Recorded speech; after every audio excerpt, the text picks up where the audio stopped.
Praise Lord. पुन्हा एकदा सर्वांचं स्वागत आहे रेव्हरंड मनोज तेलोरे मिनिस्ट्रीज या चॅनलमध्ये. परमेश्वर ह्या चॅनलच्याद्वारे अधिक लोकांपर्यंत पोहोचत आहे. परमेश्वर अनेक लोकांच्या जीवनामध्ये या चॅनलच्याद्वारे अद्भुत कार्य करत आहे. परमेश्वर अनेक लोकांच्या जीवनामध्ये या वचनाच्याद्वारे मोठमोठ्या साक्षी त्या ठिकाणामध्ये घडवत आहे. म्हणून सर्व गौरव आपण परमेश्वराला देणार आहोत. जर अजून देखील कोणी जर रेव्हरंड मनोज तेलोरे मिनिस्ट्रीज या चॅनलला लाईक केलं नसेल, जर सबस्क्राईब केलं नसेल, तर आपण त्या चॅनलला लाईक करूयात, सबस्क्राईब करूयात. त्या ठिकाणामध्ये एक बेलचं आयकन आहे, एक बेलचं चिन्ह त्या ठिकाणामध्ये आहे. ते बेलचं चिन्ह आपण प्रेस करू, जेणेकरून ज्यावेळेस नवीन वचनाचा व्हिडिओ तयार होईल तो तुम्हाला बघण्यासाठी लगेच त्या ठिकाणामध्ये उपलब्ध होऊ शकेल. त्या ठिकाणामध्ये एक व्हॉट्सअप नंबर देखील दिलेला आहे. तुम्ही तुमच्या प्रार्थना विनंत्या त्या व्हॉट्सअप नंबरवर तुम्ही सांगू शकता. त्याचप्रमाणे जर तुमच्या जीवनामध्ये जर काही साक्ष घडली असेल तर तुम्ही साक्ष देखील त्या व्हॉट्सअप नंबरवर तुम्ही शेअर करू शकता. जर तुम्हाला बाप्तिस्मा घ्यायचा आहे, इथे येण्यासाठी वेगळी काही माहिती विचारायची आहे, जर बाकी कुठल्याही गोष्टीसाठी जर तुम्हाला कॉन्टॅक्ट करायचं असेल तर मी पुढे या ठिकाणामध्ये 4 नंबर देतो. तर त्या 4 नंबरला तुम्ही कॉन्टॅक्ट करू शकता आणि तुम्हाला हवी ती माहिती त्या ठिकाणामध्ये तुम्ही घेऊ शकता. पहिला नंबर आहे 9860274141. दुसरा नंबर आहे 9850144151. तिसरा नंबर आहे 9730319999 आणि चौथा नंबर आहे 9922882179. परमेश्वर अद्भुतरित्या कार्य करत आहे. मोठमोठ्या साक्षी घडत आहेत. मागच्या वेळेस सिस्टर कल्पना केदार या ठिकाणामध्ये बाप्तिस्मा घेत होत्या. बाप्तिस्मा घेण्याच्या आधी त्यांच्या शरीरामध्ये थोडा प्रॉब्लेम होता. एक बाजू त्यांची अद्भुतरित्या म्हणजे जड झाली होती, त्यांना तो त्रास होत होता. आणि ज्यावेळेस त्यांनी साक्ष सांगितली की ज्यावेळेस या ठिकाणामध्ये त्या बाप्तिस्मा घेत होत्या, पासनं त्यांना बाप्तिस्मा दिला आणि बाप्तिस्मा घेत असतानाच त्यांचा जो काही डाव्या बाजूचा जो जडपणा होता तो अद्भुतरित्या निघून गेला आणि त्यांना त्याच ठिकाणामध्ये आरोग्य मिळालं. म्हणून आपण पूर्ण गौरव परमेश्वराला देणार आहोत. त्याचप्रमाणे सिस्टर सुनीता काळे पुणे या ठिकाणातून ते बाप्तिस्मा घेण्यासाठी या ठिकाणामध्ये आल्या होत्या आणि बाप्तिस्मा घेण्याचं त्यांचं डिसिजन त्यांनी घेतलं आणि त्यानंतर त्यांचा पगार अडलेला होता. आणि बाप्तिस्माच्या डिसिजननंतर या ठिकाणामध्ये शिलोह पेंटिकॉस्टल चर्च सोलापूर या ठिकाणामध्ये त्या आल्या. पास्टरांच्या हातून त्यांनी बाप्तिस्मा घेतला आणि बाप्तिस्मा घेतल्यानंतर त्या ठिकाणामध्ये त्यांच्या जी पगाराची रक्कम जी राहिलेली होती, जी त्यांना मिळत नव्हती, परमेश्वराने ते अडखळण दूर केलं आणि त्यांना पूर्ण ती रक्कम मिळाली. म्हणून सर्व गौरव आपण परमेश्वराला देणार आहोत. त्याचप्रमाणे भाऊ जॉन लोपिस, म्हणजे त्यांना राजू लोपिस असं देखील त्या नावाने ओळखलं जातं, ते वसई या ठिकाणातून आपल्याकडं बाप्तिस्मा घेण्यासाठी आले.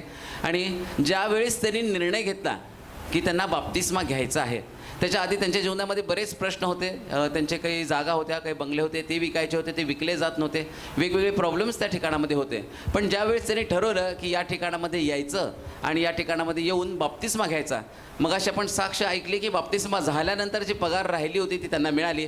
पण परमेश्वर दरवेळेस एकाच पद्धतीने कार्य करत नाही. ज्या दिवशी त्यांनी डिसिजन घेतलं आणि त्याच्यानंतर त्यांची जे काही जागा बंगला जे काही विकायचं होतं ते अद्भुतरित्या विकले गेलं आणि करोडोचा प्रॉफिट परमेश्वराने त्यांना दिला. म्हणून सर्व गौरव आपण परमेश्वराला देणार आहोत. आणि ते या ठिकाणामध्ये ते आले आणि त्यांनी एक सुंदर वाक्य सांगितलं की आता मी तुमच्या मंडळीचा एक भाग आहे. Praise Lord.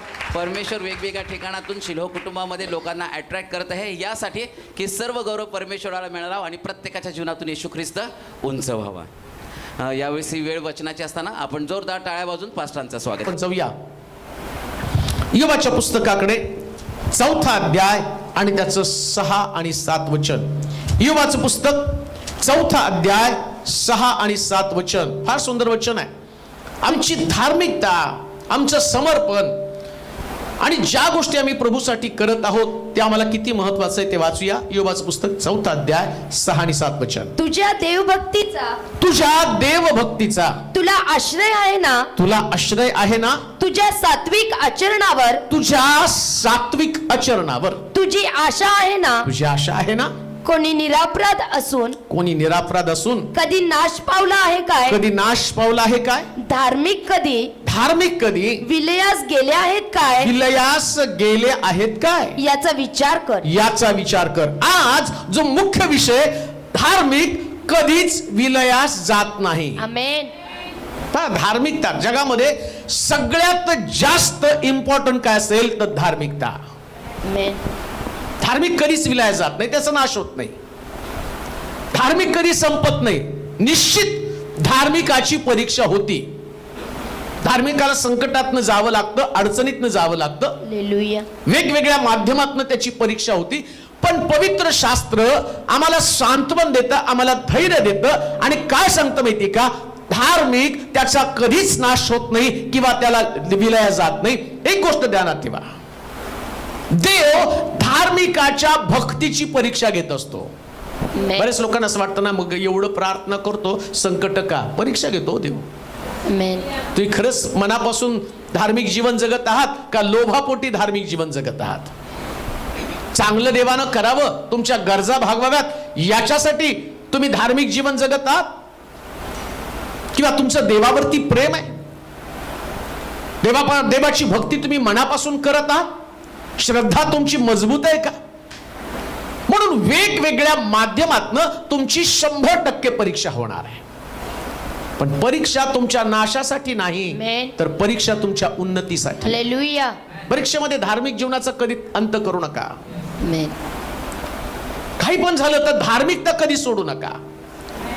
हा दुसरा तिसरा कोण नसून योब आपला व्यक्तिगत अनुभव सांगत आहे. हालेलुया. त्याचा अनुभव आहे बरं का, योबाचा हा व्यक्तिगत अनुभव आहे. हा तुमचा व्यक्तिगत अनुभव बनला पाहिजे. आमेन. बऱ्याच वेळा काय होतं, देवाच्या मार्गामध्ये चालत असताना लक्षात घ्या, जसं तुम्ही देवाच्या मार्गात चालताना तसं सैतानाचं जास्त लक्ष तुमच्याकडे जातं. देव तर तुमच्याकडे बघतोस, पण त्याच्यापेक्षा सैतानाचं लक्ष तुमच्याकडे जास्त आहे. त्याला तुमच्या प्रार्थनेचा, तुमच्या आराधनेचा, तुमचं शास्त्र वाचन, तुमची सुवार्ता या सगळ्याचा त्याला वीट येतो. त्याला माहितीये हे जेवढी प्रार्थना करतील तेवढं माझं राज्य कमजोर होईल, हे जेवढं जास्त उपासना करतील, आराधना करतील, तेवढी त्याला ईर्ष्या येते. का? कारण अरे ही जागा तर माझी होती, हालेलुया. माझी जागा आहे. जास्त तुम्ही आराधना करताना त्याला जास्त ईर्ष्या येते. अरे मी स्वर्गात हेच करत होतो आणि हे लोक काही लायकीचे नाहीत, नाही का? त्यांना असं वाटतं हे काय लायकीचे, माझ्या पंखामध्ये एवढी वाद्य होती, मग हे वाजवतो, ह्याला काय वाजवलं, शारोळ काय वाजवतोय, हे काय ड्रम वाजवतोय तिथं, याच्यापेक्षा भारी स्वर्गामध्ये मी वाजवत होतो. मग त्याला ते पाहिल्यावर त्याला ईर्ष्या येते.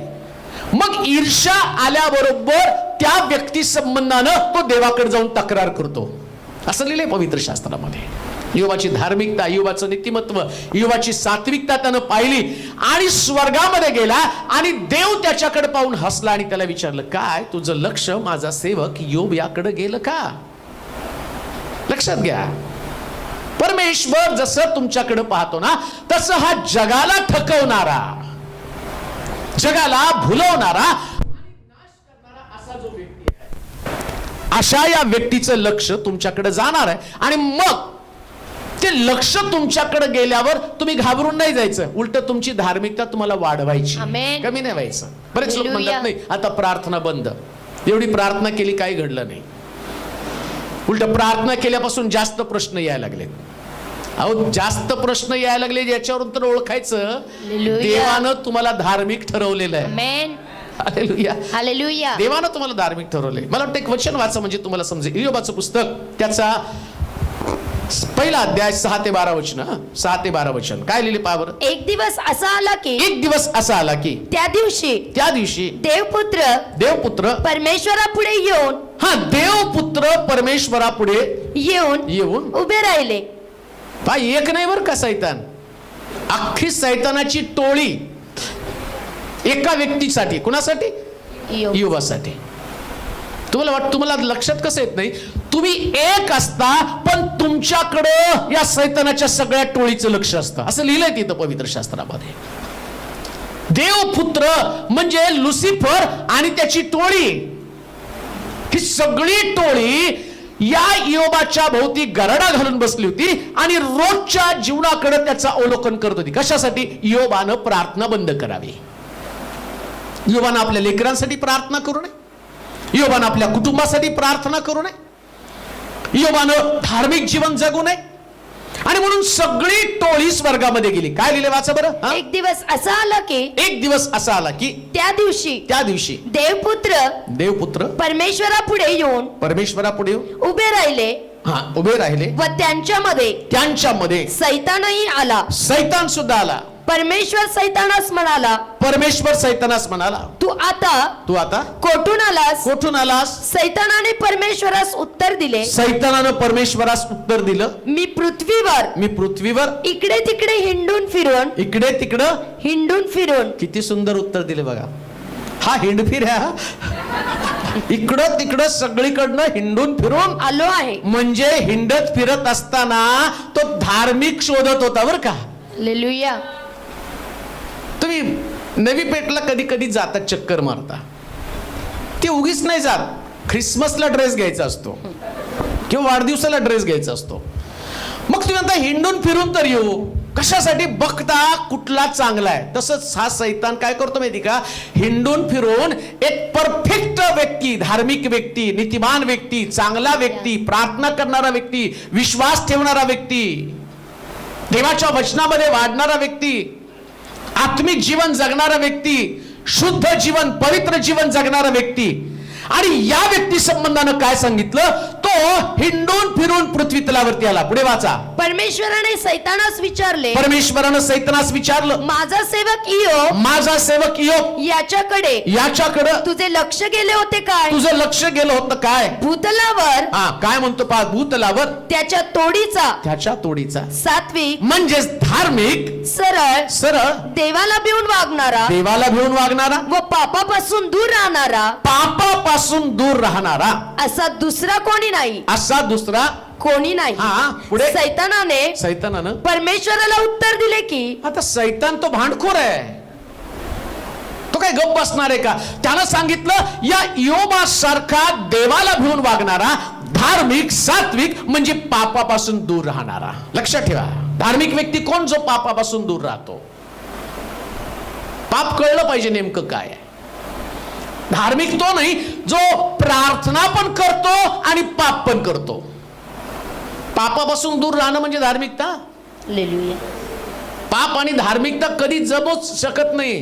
हालेलुया. मॉकटेल कॉकटेल जगात चालतं नाही का? हा मॉकटेल काय, मॉकटेल मध्ये असतं म्हणजे काय असतं त्याच्यात? सगळं सरबत एकत्र करायचं ते मॉकटेल. ते सूरजनीच आम्हाला शिकवलं.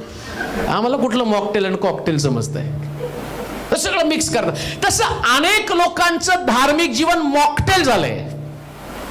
पाप पण आहे आणि प्रार्थना पण आहे, पाप पण आहे, प्रार्थना पण आहे. मग तसलं जीवन नाही. बायबल सांगतं पापापासून दूर राहायला पाहिजे. आमेन. लक्षात ठेवा, पापापासून सगळं पाप बरं का, बारीक सारीक पाप. आम्हाला वाटतं पाप म्हणजे चोरी केली, पाप म्हणजे खून केला, पाप म्हणजे कुणाला तरी जाऊन भांडून आलो. नाही हो, राग येणं सुद्धा पाप आहे. हालेलुया. राग आला तरी पापच आहे. एखाद्या विषयी राग आढीमानामध्ये धरली ना तरी पाप आहे. तासन तास टीव्ही समोर बसलं तरी पापच आहे. येते का लक्षात? ते पण चालतं हे पण चालतं, कसं होऊ शकतं ना? वर्षी पण आवडतील, पिक्चरचे गाणे पण आवडतात, मॉकटेल आहे. हे पण चालतं ते पण चालतं. तोंडानं देवाची स्तुती करणं आणि त्याच तोंडानं निंदा पण करणं हे पण पापच आहे. अहंकार, गर्व, मीपणा, आढ्यता, अहंकार या सगळ्या गोष्टी मॉकटेल सारख्या आहेत. परंतु इयोबा संबंधानं म्हटलं की ते देव त्याच्या संबंधानं खात्री देते. हा नीतिमान माणूस आहे. त्यानं नीतिमत्व नाही सोडलं. 100% खात्री देवानं त्याच्याविषयी दिली. बायबल सांगतं नीतिमान व्यक्ती ज्यास नीतीचं जीवन जगतो. आता एक गोष्ट ध्यानात ठेवा, हे नीतीचं जीवन जगणं एवढं सोपं नसतं. जगामध्ये जशास तसं वागणाऱ्या व्यक्तीला कुठलाच त्रास येत नाही. एक वचन वाचता, स्तोत्र 34 आणि त्याचं 19 वचन. काय लिहिले वाचा. स्तोत्र 34:19. नीतिमानाला फार कष्ट होतात. नीतिमानाला फार कष्ट होतात. काय होतं? कष्ट. नुसते कष्ट नाही, काय फार कष्ट होतात. फार कष्ट होतात. नीतिमान आहात तर तुम्हाला भरपूर कष्ट होणार आहे. घरात कष्ट होतील, शेजारी पाजारी कष्ट होतील, कामाच्या ठिकाणी कष्ट होतील. मग आम्ही म्हणतो नाही, अहो मी एवढं प्रार्थनाशील जीवन जगत आहे आणि माझा बॉस मला त्रास देत आहे. तू नीतिमान आहे म्हणून तुला त्रास देत आहे. तू टेबला खालून घे, तू साहेबाच्या पुढं पुढं कर, काम चुकारपणा कर, सगळं काही तू कर, मग तुला कशाला त्रास देतील. मी पहिल्यांदा कामाला लागलो पुण्यामध्ये जनरल ग्लास मशिनरी कंपनीमध्ये. आता काय सोडून दिले, जाऊ द्या, सांगितलं तर चालतंय. आणि मग तिथं गेल्यावरती तिथं आधी सगळी सेटिंग झाली होती. मग ते साहेबाला माहिती होतं की हे सगळे लोक जे आहेत ना ते लुच्चे आहेत. मग त्यांनी मला म्हटले, मनोज एक काम कर, सगळे देतो आणि त्याचे झेरॉक्स काढून आण. मग मी ते झेरॉक्स घेतलं आणि निघालो झेरॉक्स काढायला. लगेच तो पिऊन माझ्या मागं पळत पळत आला. 70 रुपये सांगायचे, 70 पैसे सांगायचे बरं का. ती झेरॉक्स होती 50ला. म्हटलं 70 पैसे सांगायचे, कारण आम्ही 70ला देतो आणि साहेबाकडनं 70 घेतो आणि ते 70च सांगायचे. म्हटली ह्याच्यासाठी तर त्यांनी मला पाठवले. मी म्हटलं बाबा हे झेरॉक्स बी तू घे आणि वरची 20 पण तू घे, माझा त्याच्याशी काही संबंध नको. मग त्याच्यानंतर त्या लोकांनी मला टॉर्चर करायला सुरुवात केलं. कारण त्यांना माहिती की आमचं कमिशन.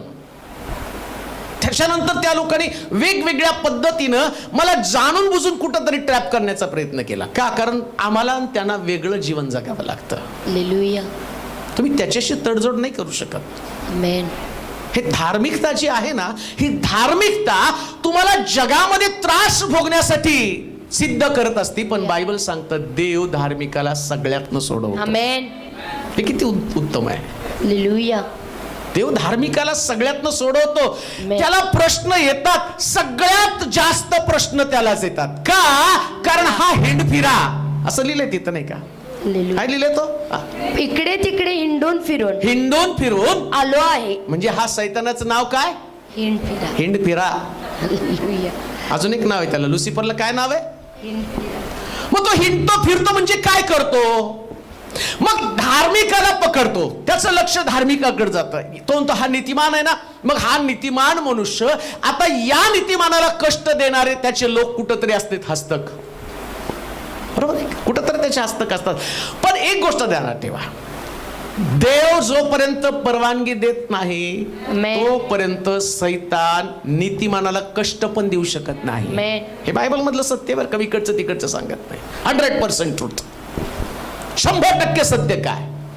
हा सैतान स्वर्गामध्ये गेला आणि तो युवा संबंधानं म्हटलं, काय म्हटलं त्यांनी, वाचा आता. युवा संबंधानं परमेश्वर सैतानास म्हणाला, तू आता कोठून आलास? कुठून आलास? सैतानाने परमेश्वरास उत्तर दिले. काय उत्तर दिलं पहा? मी पृथ्वीवर इकडे तिकडे हिंडून फिरून आलो आहे. हा, म्हणजे जिथं जिथं तुम्ही राहता, शोभानगर, अमोलनगर, गाणं गातो ना आम्ही. कुठलं गाणं होतं? एक माझ्या येशूनं केला चमत्कार. एक गावात, मग म्हणतो अमोल नगरात. मग फिरता तुम्ही गोल गोल, है की नाही? तेच करता ना तुम्ही. मग कुमठा नाक्यात, मग कुमठा नाका फिरतो. पण बायबल सांगतं हाही फिरत असतो तिकडं. हालेलुया. तेच सगळीकडे फिरतो तो.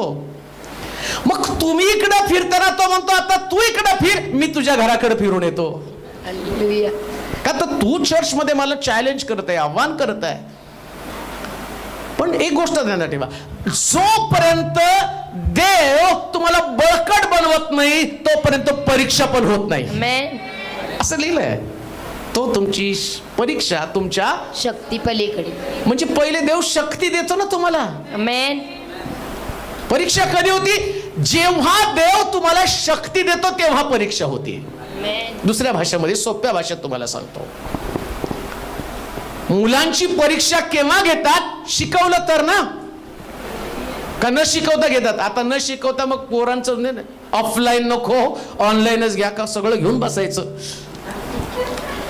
ऑनलाईन म्हटलं की सगळं समोरच ठेवायचं, इकडं पुस्तक, आणि पुस्तक नसलं तरी तिकडून आई बाप सांगतात असं नाही तसं नाही. कारण परीक्षाच नाही ना. मग परीक्षा नाही तर शिकवलंच नाही तर परीक्षा कशी घेणार आहात?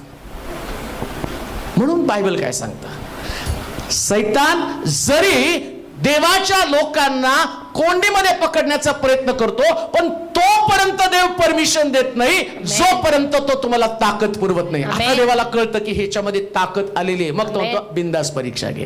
हालेलुया. म्हणून लक्षात घ्या, एवढे वर्ष तुम्ही प्रभूमध्ये राहिला तर समजायचं देवानं तुम्हाला परिपक्व केलेलं आहे. आमेन. आणि जितके जास्त ख्रिस्तामध्ये मुळावलेले आहात तितकी मोठी परीक्षा तुम्हाला द्यायला पाहिजे. हालेलुया. एवढी मोठी परीक्षा बरं का. आणि देव तुम्हाला परीक्षेचे तोंड देण्यासाठी शक्ती पुरवतो. आमेन. इथं असं म्हटलं, तो म्हटला की आता तू वाचा बरं ते वचन. परमेश्वराने सैतानास विचारलं, माझा सेवक इयोब हा. याच्याकडे तुझे लक्ष गेले होते काय? लक्ष गेलं होतं का भूतलावर त्याच्या त्याच्या तोडीचा सात्विक सरळ देवाला भिवून वागणारा व पापापासून दूर राहणारा असा दुसरा कोणी नाही. सैतानाने परमेश्वराला उत्तर दिलं की इयोब देवाचं भय काय फुकट बाळगतो? पा तो भांडायला लागला देवा संगती एकेकाचं नाव घेऊन. हे जे तुझ्या हे चर्च मध्ये येतात ना, हे प्रार्थना करतात, तुझी भीती बाळगतात, ते तंबाखू खात नाही, सिगरेट खात नाही, पिक्चर बघत नाही, देवा सिनेमाचे गाणे म्हणत नाही, कोणाला भांडत नाही, राग करत नाही, द्वेष करत नाही, ते काही फुकट नाही करत. तू काहीतरी त्यांच्यासाठी केलेलं आहे. तो भांडतो देवाला. तुम्ही जे करता ना, आणि त्याच्या मोबदल्यामध्ये परमेश्वर तुमच्यासाठी काय करतो बघा बरं. त्या ठिकाणात सैतानाने सांगितलं काय करतो परमेश्वर. इयोब देवाचे भय हा फुकट नाही बाळगत. तो त्याचं घर व त्याचे सर्वस्व म्हणजे तुमचं घर देव संरक्षित केव्हा करतो? ज्यावेळेस तुम्ही देवाचं भय बाळगता. आमेन. आता सैतानाला तुमच्या घरावरती हल्ला करायचा, तुमच्या व्यापारावरती, तुमच्या बिझनेसवरती, तुमच्या सगळ्यावरती त्याला हल्ला करायचा आहे. ब्रदरची साक्ष आता जे वसईचे ब्रदर आले त्यांनी म्हटले, मला त्यांचा कॉल यायचा की असा माझा बंगला आहे, तो बंगला काही विकला जात नाही. आणि मग त्यांनी सांगितलं जवळजवळ 1.5 करोडचा बंगला होता. तर मला माहित नाही ते बरं बंगल्याची किंमत किती होते. ते म्हणले असे मी कितीतरी बंगले बांधतो आणि विकतो. परंतु त्यांनी आणि म्हटले की ते माझा बंगला विकला जावा. मग म्हणजे सैतानानं कुठून तरी अडवून ठेवतो ते आशीर्वाद तुमच्या बिझनेसला, तुमच्या घराला, तुमच्या लेकरांना. तो काय करतो की कुठं तरी तुम्हाला नीतिमान म्हणून त्रास व्हावा. मग लेकरांच्या बाबतीत त्रास होईल. आता मी तुम्हाला दाखवणार आहे पुढं.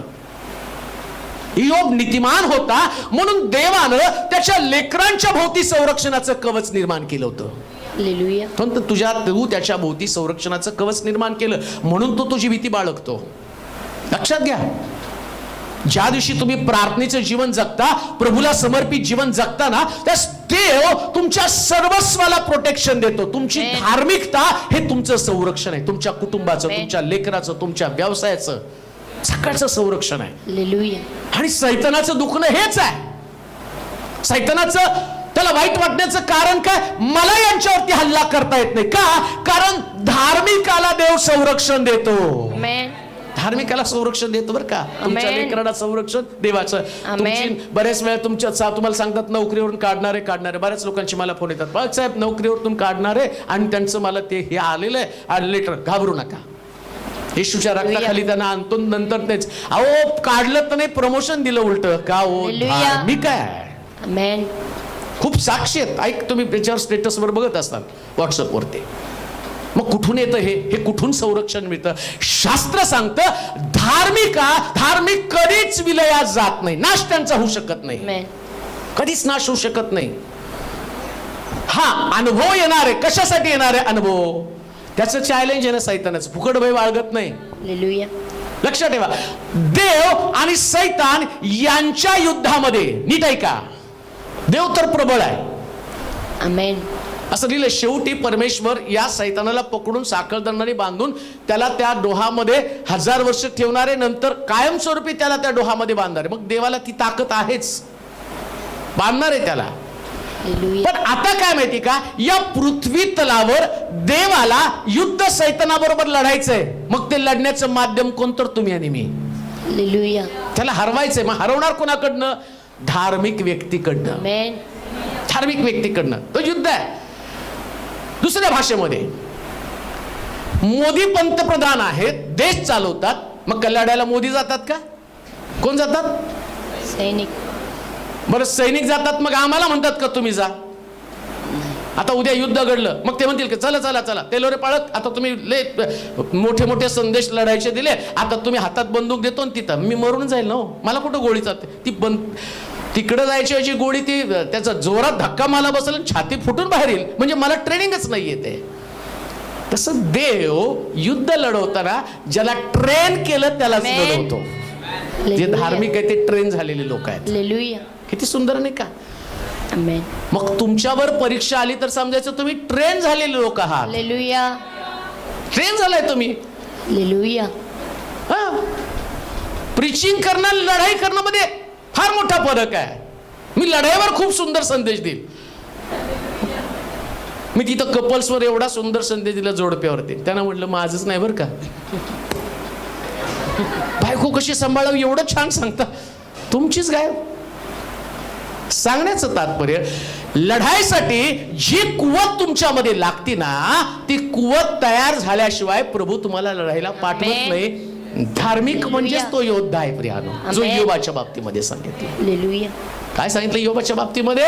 तो फुकट भय बाळगत नाही. तो त्याचे घर त्याचं घर व त्याचे सर्वस्व त्याचं सर्वस्व या भोवती या भोवती तू कुंपण घातले आहे ना. कशामुळं कुंपण घातलं? धार्मिकतेमुळं बरं का. हालेलुया. धार्मिकतेमुळं तुमचं सगळं घर सुरक्षित आहे. किती हालेलुया. सुंदर आहे. धार्मिकतेमुळे तुम्ही सकाळी उठता, प्रार्थना करता, चर्चला जाता. लक्षात ठेवा, ज्यावेळेस तुम्ही चर्चला जाताना तुम्ही काळजी करू नका तुमच्या घराचं कसं होईल. आमेन. सैतान सांगतो नको जाऊ, देव म्हणतो जा. आमेन. तो तर एक दिवस पगार बुडेल, कसं होईल? तो म्हणतो धार्मिक आहे, जा. आमेन.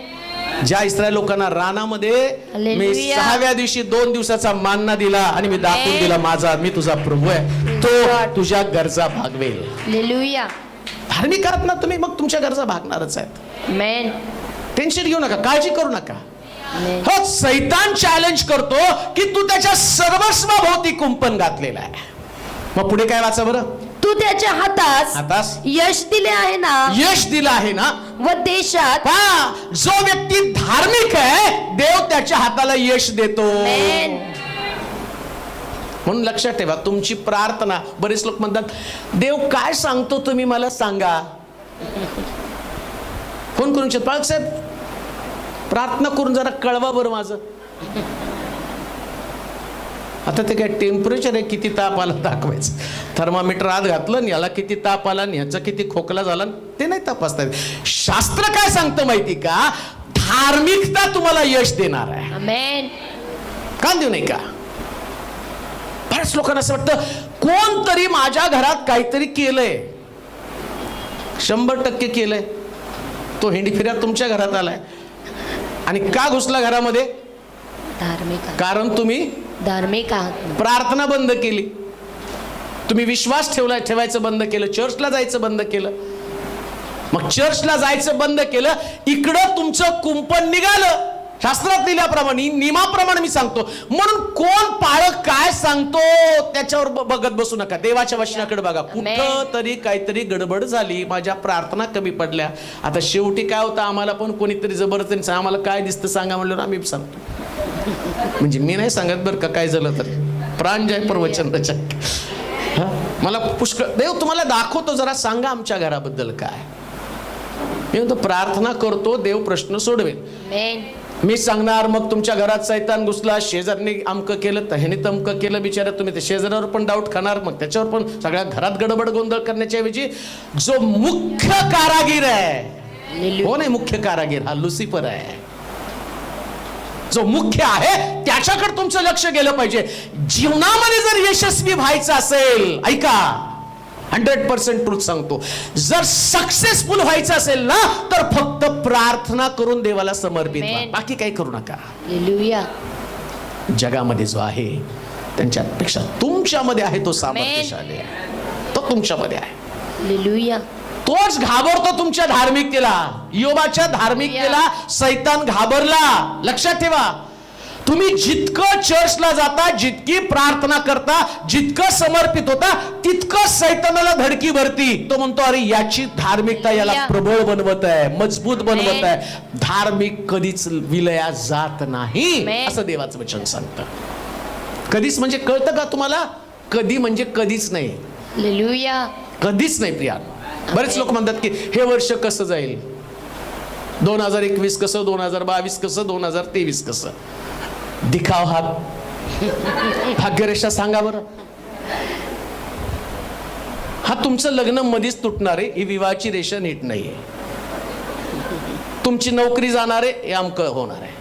अरे कशाला हे अमकं तमकं, धार्मिक बन, सगळ्या आमेन. प्रश्नाची उत्तर असणार. हालेलुया. किती सोपं जीवन आहे. हाताची रेषा बदलू शकत नाही, पण धार्मिकाची धार्मिकता परिस्थिती बदलती प्रियानो. हालेलुया. धार्मिकाची धार्मिकता परिस्थिती बदलती. आमेन. म्हणून योबाचं सगळं गेलं. तो म्हटलं माझी हस्तरेषा सांगते सगळं गेलं, पण त्याच्या धार्मिकतेनं शास्त्र सांगतं तो संपला नाही, तर देवानं दुप्पट त्याला परत दिलं. हालेलुया. धार्मिक कधीच विलासात जात नाही प्रिया. हालेलुया. कधी घाबरायचं नाही बरं का. परिस्थिती अशी झाली, आमेन. मी आर्थिक बाजूमध्ये एकदम कमकुवत झालो, माझी नोकरी गेली, मी कर्जबाजारी झालो. किती कर्जबाजारी व्हा, काय काय संकट तुमच्याकडे येऊ द्या, कुटुंब उद्ध्वस्त होऊ द्या, पण एक समय असा येईल की देव पुन्हा एकदा तुमच्या जीवनाची आमेन. बांधणी करेल. तो देव आहे. आमेन. धार्मिक कधीच विलायत जात नाही, कधीच नाही. अगदी कोरून ठेवा संदेश. आमेन. मी तर म्हणतो हे संदेश लाखो लोकांपर्यंत पोहोचू द्या. कशासाठी माहिती का? अशा लोकांना निर्माण व्हावे. मी प्रार्थनेत आहे ना, मग देव माझं चांगलंच करणार. आमेन. प्रार्थनेत आहे तर सगळं चांगलं होणार आहे. हालेलुया. हा प्रश्न देवाचा आहे. देव त्याच्या वचनाला बांधिले. आकाश पृथ्वी नाही तशी होईल, पण त्याचं वचन कधीच नाही. हालेलुया. कधीच नाही, आमेन. कधीच नाही. आपल्या बुद्धीवरती अवलंबून राहू नका, आपल्या ताकदीवरती, आपल्या शक्तीवरती अवलंबून राहू नका, पण तुमची धार्मिकतेवरती तुम्ही अवलंबून राहा, कारण देव तुम्हाला धार्मिकतेचं प्रतिफळ देणार आहे. हालेलुया. धार्मिक कधीच विलायात जात नाही. धार्मिकाचा कधीच नाश होत नाही प्रिया. आमेन. अजून एक वचन वाचा, उत्पत्तीचं पुस्तक, त्याचा 37वा अध्याय 2 पासून 4 पर्यंतची. उत्पत्तीचं पुस्तक 37वा अध्याय 2 पासून 4 पर्यंतची वचन. याकोब वंशाचा वृत्तांत हा. हा योसेफ 17 वर्षाचा असता योसेफ 17 वर्षाचा असता आपल्या भावांबरोबर आपल्या भावांबरोबर कळप चारीत असे. किती वर्षाचा होता? 17 वर्ष. 17 वर्षाचा असताना आपल्या भावांबरोबर आपल्या भावांबरोबर कळप चारीत असे. कळप चारीत असे. तो तो मुलगा आपल्या बापाच्या स्त्रिया आपल्या बापांच्या स्त्रिया बिला व जिल्पा बिला व जिल्पा यांच्या मुलांबरोबर असे. यांच्या मुलांबरोबर असे तेव्हा त्यानं त्यांच्या दुर्वर्तनाविषयीची खबर त्याच्या दुर्वर्तनाविषयीची खबर आपल्या बापास दिली. आपल्या बापास दिली. इस्रायल आपल्या सर्व मुलांपेक्षा योसेफावर फार प्रीती करीत का प्रीती करत होता योसेफावर याकोब? त्याचं कारण तो धार्मिक जीवन जगणारा होता. ऐका, असे. धार्मिक जीवन जगत होता म्हणजे नेमकं काय करत होता? शास्त्र सांगतं तो आपल्या भावंडांच्या दुर्वर्तनाची खबर त्याच्या बापाला देत होता. हालेलुया. आणि कितव्या वर्षी? 17व्या वर्षी. 17 वर्ष 16 वर्ष तर धोक्याचं, आणि 17 तर पापाचं. मग बाकीचे सगळे भावंड पाप करत होते, पण त्याला पाप आवडतच नव्हतं ना. हालेलुया. त्याला पाप आवडत नव्हतं, आणि पाप करणारा व्यक्ती पण त्याच्या डोळ्यामध्ये खुपत होता. पापाबरोबर तो समर्थन करत बसला नाही. हालेलुया. पापाबरोबर तो चालला नाही. पाप करणाऱ्या लोकांबरोबर तो राहिला नाही. कान देऊ नाही का? धार्मिक कोण आहे मी त्याच्याविषयी सांगत आहे. 100% जर तुम्ही पाप न करता नीतीचं जीवन जगला, नीट आहे का परत? हालेलुया. पाप न करणं हे फार कठीण आहे. म्हणून एकच योसेफ झाला, एकच योसेफ बनला बरं का. दावीद सुद्धा एक उत्तम उपासक होता, पण तो पापामध्ये अडकला. आणि असं लिहिलंय, दाविदाला देव म्हटला तुझ्या हातून मला मंदिर बांधायचं नाही, कारण तू फार युद्ध केलीत. मग शल्मोनानं पण युद्ध केलीच की, राजा काय तसा असतो का? मग शल्मोनाचं पण युद्ध, दाविदानं पण युद्ध केला, पण देवाने त्याच्याही हाताला जय दिला. मग असं कोणतं युद्ध होतं की या युद्धाबद्दल देवाला असं वाटलं की याच्याकडनं मला मंदिर नाही बांधून घ्यायचं? त्याचं कारण आहे. एक युद्ध देवाला पटलं नाही. कोणतं युद्ध माहिती का? बथशेबेच्या पतीला त्यानं मारलं व्यभिचारासाठी. हे युद्धच देवाला आवडलं नाही. पापासाठी युद्ध. पण नाथान संदेश त्याला पाठवतो, तो म्हणतो अरे तुझ्याकडे एका व्यक्तीकडं 100 मेंढरं असताना त्याने त्याची मेंढरं सोडली आणि दुसऱ्याची एक मेंढी घेऊन आला. तो म्हटला कोण व्यक्ती त्याला मला शासन द्यायला पाहिजे? असं म्हणतो तूच आहेस तो, का तर तू त्याची पत्नी घेऊन आलास. इकडं दावीद आहे आणि इकडं आम्ही पाहतो योसेफ आहे. 17व्या वर्षी त्याच्या समोर तो त्याच्या भावांबरोबर पाप करू शकला असता, पण बायबल सांगतं त्यानं आपलं नीतीचं आणि धार्मिकतेचं जीवन शाबूत राखलं. ऐका तरुण, माझं देवाचं वचन युट्यूबच्या माध्यमातून, फेसबुकच्या माध्यमातून, सक्सेसफुल लाईफ, यशस्वी जीवन जगण्यासाठी एक शुद्धता, एक पवित्रता तुमच्या जीवनामध्ये तेवढीच महत्वाची आहे. तुम्ही किती प्रार्थना करा, जर शुद्धता तुमच्यात नसेल, पापापासून दूर राहण्याची इच्छा तुमच्याकडे नसेल, मग तुम्हाला जगामध्ये कोणीच वाचू शकत नाही. लक्षात घ्या की ज्या वेळेस तुमच्या डोक्यामध्ये दुर्विचार येतात ना, तिथंच आम्ही आमचं जीवन सैतानाला समर्पित करतो. आणि एकदा का सैतानानं जीवनाचं नियंत्रण केलं, ताबा घेतला, तर त्याच्यापासून सुटका मिळणं फार कठीण आहे, फार कठीण आहे, अतिशय कठीण आहे प्रियांनो. आणि सैतानानं एकदा जीवनाचं नियंत्रण केलं की घर उद्ध्वस्त होतं. जसं दाविदाचं आम्ही पाहतो, एक पाप त्याच्या संपूर्ण घराला उद्ध्वस्त करण्यासाठी. शास्त्र सांगतं धार्मिक कधीच, दाविदाचं कुटुंब विलयास गेलं. ही तफावत मी तुम्हाला सांगत आहे. मग योसेफ एकटाच व्यक्ती त्यांच्या घरामध्ये नीतिमान होता. मी ऐका वचन, देवाच्या वचनाला मी प्रूव्ह करण्याचा प्रयत्न करत, धार्मिक कधीच विलयात जात नाही. म्हणून याच्यावर माझा फार विश्वास आहे, स्ट्रॉंग. मी अगदी स्पष्टपणे ठणकावून सांगतो, हे जे आहे हेच सत्य आहे, बाकी दुसरं काही सत्य नाही. हे सत्य आहे, दुसरं काही सत्य असू शकत नाही. आता इथं पहा, या योसेफाच्या बाबतीमध्ये वचनात सांगितलं धार्मिक कधीच विलयात जात नाही. आता योसेफानं असं लिहिलं, तो काय म्हणत आहे, ज्यास त्याची भावंड त्याच्याकडे परत येतात, तो म्हणतो वाईट वाटून घेऊ नका, तुम्ही माझ्याशी तसं वर्तन केलं का. ही परमेश्वराची योजना होती. कोणती योजना? याच्यातनं हा एक नीतिमान असावा आणि याच्या नीतिमत्वामुळे त्याचं सगळं घर वाचावं आणि माझं वचन सिद्ध व्हावं. धार्मिक कधीच विलयास जात नाही. त्याला दाखवून देस. मग प्रश्न पडतो की यांना देवाने मारायचं होतं, 11 भावांनी त्रास दिले, त्यांना मारायचं होतं का नाही देवानं? पण व्हिजन काय होतं? 11 पेंड्या नमन. मग देव त्याला कशाला मारल? पेंड्या तर नमनाला पाहिजे का नाही, तिथं नमन करायला पाहिजे का नाही. आता यांनी पाप केलं, मग इथं त्यांनी मारायला पाहिजे. देवाने तसं नाही केलं. तो म्हणतो या लोकांना मला दाखवायचं. कोणाला? 11 लोकांना. काय? अरे तुम्ही पाप केलं, तुम्ही याला नमन करता, यांनी निर्दोष जीवन जगला, याच्यामुळे तुमच्या घराची पुनर्बांधणी मी केली. काय सुंदर आहे बायबल, अद्भुत.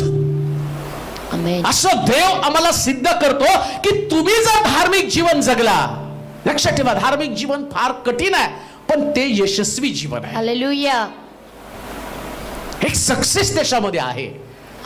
नीतिमत्व जपणं, नीतिमत्व जोपासणं ही गोष्ट फार कठीण आहे. तुमच्या अवतीभोवतीचं जग तुम्हाला कधीच नीतिमान बनवू देणार नाही, पण पवित्र आत्मा तुम्हाला स्ट्रॉंग बनवतो, मजबूत बनवतो आणि तो तुम्हाला शुद्धतेचे धडे रोज देत असतो. म्हणून बायबल सांगतं आत्म्याच्या प्रेरणेनं चाला, एकमेकाच्या प्रेरणेने चालू नका. हालेलुया.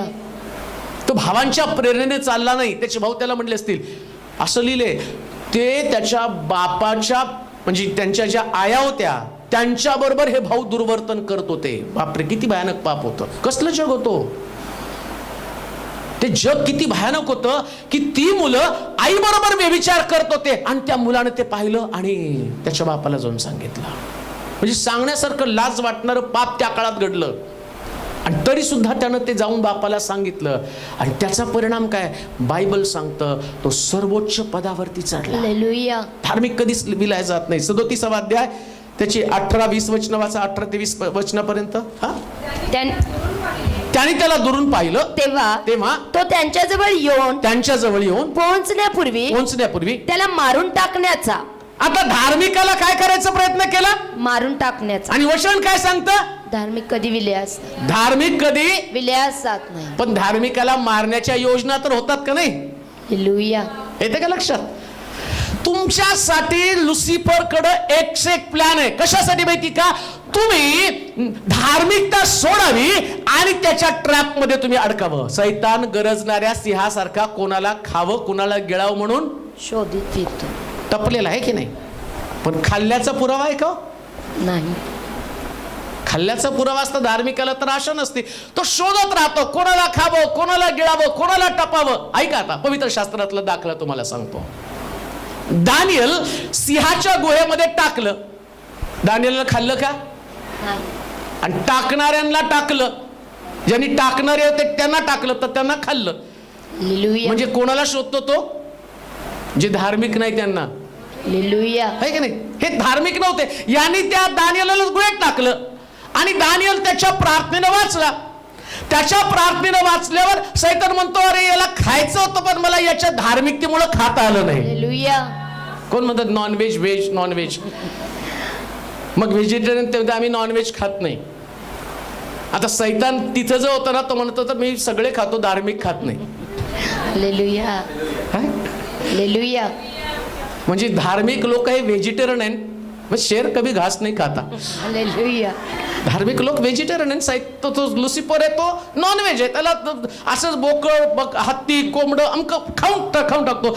आणि हा तिथं पडल्यावर तो काय म्हणतो, शेर कभी घास नाही खाता. हालेलुया. आतमध्ये कोण पडलं? दानिएल. पुरावा देतो पवित्र शास्त्रातला. सगळ्या गोष्टी वचनात न बघायच्या बरं का. येशूचे शिष्य येशूकडे आले आणि एकदा ते म्हटलं की ते ते आपल्या शिष्यांपैकी कोण दिसत नाही, मग त्यांना काढून टाकू का? ते शिष्य नाही दिसत आपले. येशू काय म्हटला, गहू आणि निदान वाढू द्या. ते गहू आहे का निदान आहे तुम्हाला समजणार नाही. म्हणजे गहू कोण आहे? धार्मिक.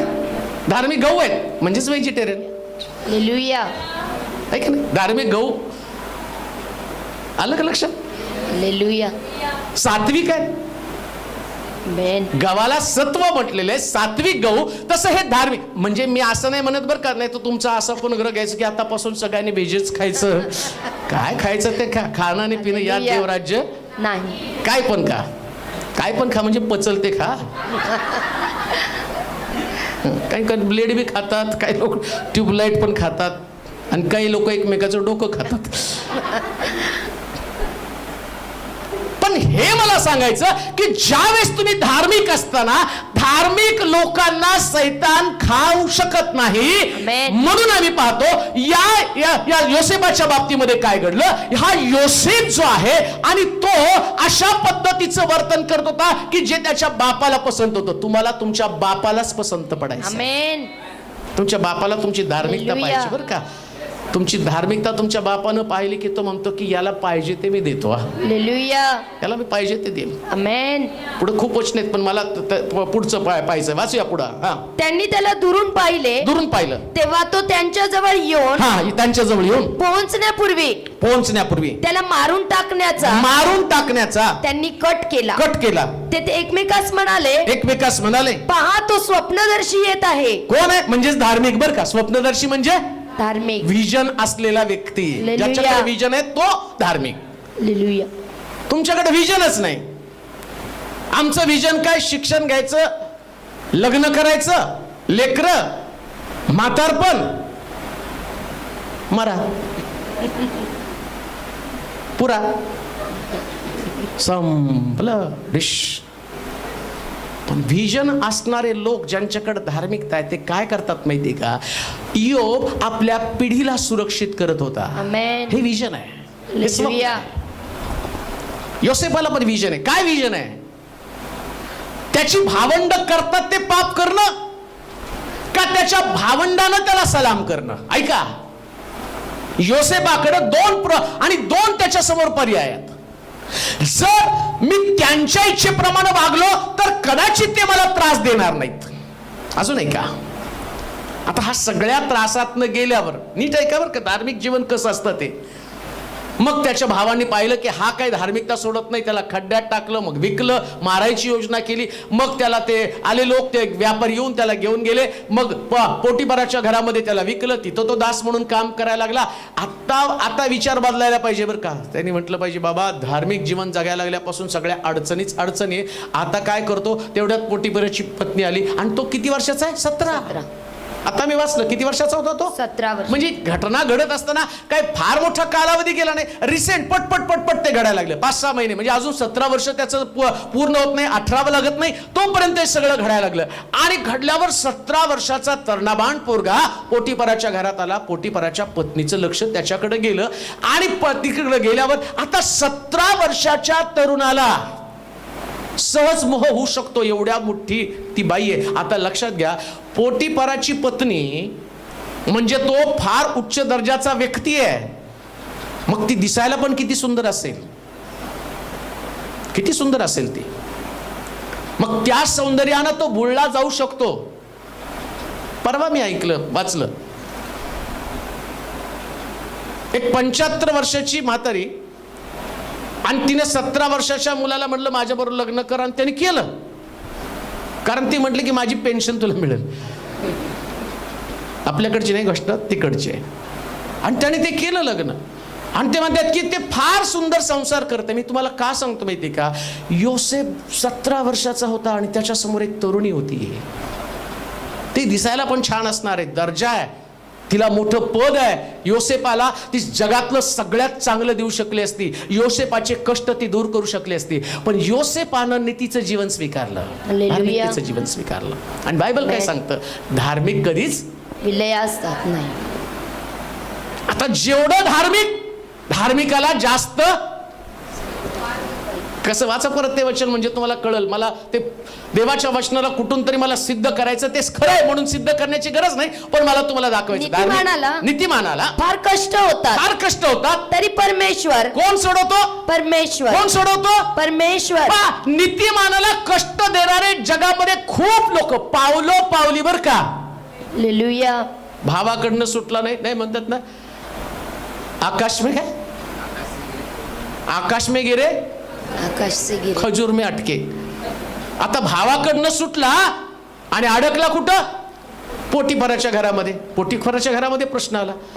पण बायबल काय सांगतं, देव त्याला सगळीकडनं सोडवतो. कुठं पण तुम्ही अडकणार नाही याची गॅरंटी देवाची आहे. हालेलुया. देवाची गॅरंटी. कुठंच नाही तुम्ही अडकणार, कुठंच तुम्ही अडकणार नाही.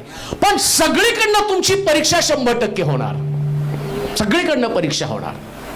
म्हणून परीक्षेला घाबरून पण तुमची धार्मिकता सोडू नका बरं का. होऊ द्या परीक्षा, किती परीक्षा व्हायची तितकी होऊ द्या, कारण देव त्यातनं त्याला बाहेर काढतो.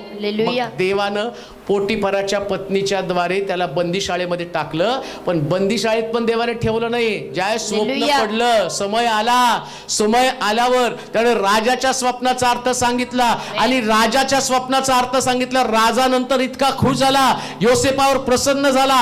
राजा काय म्हणतो त्याला, आता फक्त नावापुरता राजा मी, सगळा अधिकार तुझ्याकडे असणार आहे. मी सही पुरता राजा आहे, अधिकार आणि मात्र सगळा तुला देणार आहे. धार्मिक कधीच विलयात जात नाही, कधीच नाही, कधीच विलयात जाऊ शकत नाही.